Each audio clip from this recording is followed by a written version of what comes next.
मालवणमधील राजकोट किल्ल्यावर उभारण्यात आलेला छत्रपती शिवाजी महाराजांचा पूर्णाकृती पुतळा कोसळला। पुतळा कोसळल्याने संताप। ठाकरे गटाचे नेते वैभव नाईकांनी फोडलं पीडब्ल्यूडी कार्यालय। मुख्यमंत्री एकनाथ शिंदेंकडून मुंबई गोवा महामार्गाची पाहणी। पनवेलच्या पळसपे फाटा येथून सुरुवात। मुख्यमंत्र्यांच्या दौऱ्याआधी महामार्गावरील खड्डे युद्ध पातळीवर बुजवले। संभाजीनगरमध्ये आदित्य ठाकरेंच्या दौऱ्यादरम्यान भाजपचा राडा। ठाकरे भाजप कार्यकर्ते भिडले। आंदोलनाची गरज काय? जनरल डायर कोण? आदित्य ठाकरेंचा सवाल। पुण्यात श्रेयवादावरून महायुतीत धुसफूस। वडगाव शेरी विधानसभेतील सुनील टिंगरेंच्या जाहिरातीवर जगदीश मुळीकांचा आक्षेप।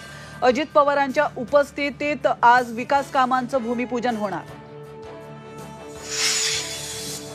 विधानसभेला आजी माजी गृहमंत्री आमने सामने येण्याची शक्यता। नागपूर दक्षिण पश्चिम मध्ये फडणवीस विरुद्ध अनिल देशमुख हाय व्होल्टेज सामना रंगणार असल्याची चर्चा।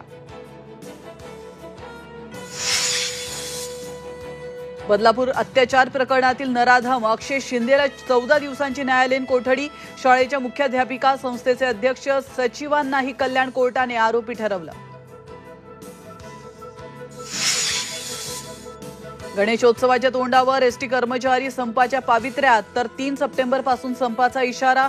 मुख्यमंत्र्यांनी आश्वासन पाळलं नसल्याचा एसटी युनियन पदाधिकाऱ्यांचा आरोप।